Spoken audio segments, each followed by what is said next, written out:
बिस्मिल्लाहिर्रहमानिर्रहीम। अस्सलाम वालेकुम स्टूडेंट्स। तो आज हम पढ़ेंगे ब्रांचेस ऑफ फ़िज़िक्स के बारे में। हम वो ब्रांचेस डिस्कस करेंगे जो आपकी टेक्स्ट बुक में गिवन है। तो फर्स्ट वन जो ब्रांच ऑफ फ़िज़िक्स आपकी टेक्स्ट बुक में है वो है मैकेनिक्स। मैकेनिक्स क्या है? It is the study of motion of objects, it causes and effects. Mechanics physics की वो ब्रांच है जिसमें हम मूविंग ऑब्जेक्ट्स के बारे में पढ़ते हैं या मोशन ऑफ ऑब्जेक्ट्स के बारे में पढ़ते हैं, इसके क्या रिज़ल्ट होते हैं उसके बारे में पढ़ते हैं। फॉर एग्ज़ाम्पल एक मूविंग कार है तो उसके बारे में पढ़ते हैं, उसके काजेज़ के बारे में पढ़ते हैं। मोशन मतलब गाड़ी में मोशन पैदा किस तरह से होती है, वो फिर मूव कैसे करती है, उसके काज और इफ़ेक्ट्स, वो सब कुछ हम मैकेनिक्स में पढ़ते हैं। फिर जो नेक्स्ट आप की बुक में ब्रांच गिवन है वो है हीट। तो heat is it deals with the nature of heat, modes of transfer and effects of heat. इस ब्रांच में हम हीट के हवाले से पढ़ते हैं कि हीट की नेचर क्या है, ये ट्रांसफ़र कैसे होती है, किन किन तरीक़ों से ये ट्रांसफ़र होती है हीट, इसके इफ़ेक्ट्स क्या है। फॉर एग्ज़ाम्पल सन है तो सन से जो हीट ट्रांसफ़र हो रही है वो किस वे से वो ट्रांसफ़र होती है। फॉर एग्ज़ाम्पल अगर हम आग पे पानी रखते हैं गर्म करने के लिए तो वो हीट पानी में कैसे ट्रांसफ़र होती है, ये सब कुछ हम फ़िज़िक्स की जिस ब्रांच में पढ़ते हैं वो कहलाती है हीट।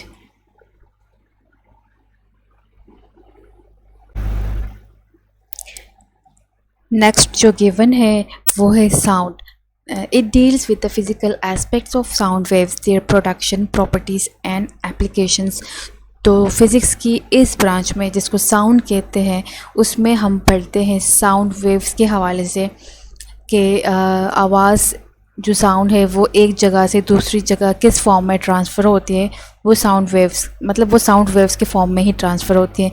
तो साउंड वेव्स प्रोड्यूस कैसे होती है, ओरिजिनेट कैसी होती है, उसकी प्रॉपर्टीज़ क्या है, एप्लीकेशंस क्या है, साउंड के हवाले से जितना भी सब कुछ हम स्टडी करते हैं वो रिलेट करता है फ़िज़िक्स की ब्रांच से जिसको साउंड कहते हैं।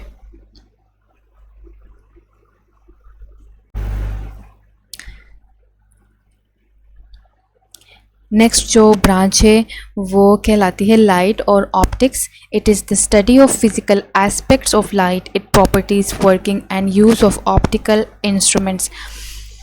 तो इस ब्रांच में हम लाइट के हवाले से पढ़ते हैं कि इसकी प्रॉपर्टीज़ क्या है, ये ट्रांसफ़र कैसी होती है, कौन से इंस्ट्रूमेंट्स है जो ऑप्टिकल इंस्ट्रूमेंट्स है जो यूज़ हो सकते हैं। तो ये सारा कुछ हम लाइट में पढ़ते हैं जो फ़िज़िक्स की एक ब्रांच है।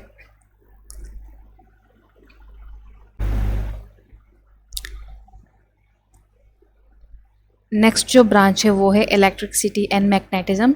It is the study of charges at rest and in motion, there effects and their relationship with magnetism. तो इलेक्ट्रिसिटी एंड मैग्नेटिज्म जो कि फ़िज़िक्स की एक ब्रांच है, इसमें हम पढ़ते हैं चार्जेस के हवाले से।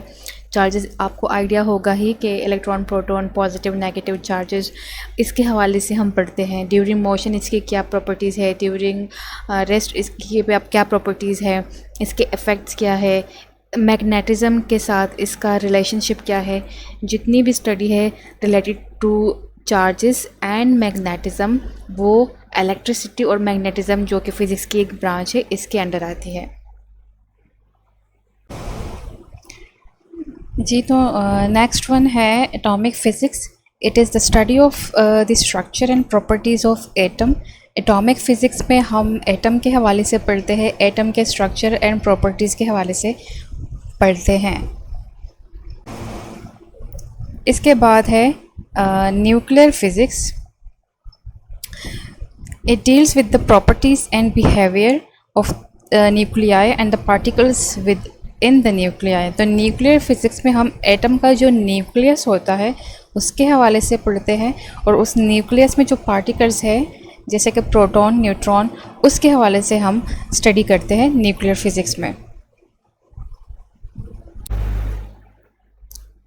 ये एक एटम का डायग्राम है इसमें अगर आप देखें तो सेंटर में ये न्यूट्रॉन पार्टिकल्स है, प्रोटॉन पार्टिकल्स है, ये बिल्कुल सेंटर में, एटम के बिल्कुल सेंटर में मौजूद हैं। तो इन दोनों को कंबाइनली कहते हैं न्यूक्लियस। मतलब दोनों न्यूक्लियस, एटम के न्यूक्लियस में कौन से पार्टिकल्स हैं? तो न्यूट्रॉन है, प्रोटॉन है। अब इस न्यूक्लियस के बारे में जो हम स्टडी करते हैं वो आता है न्यूक्लियर फिजिक्स के अंडर।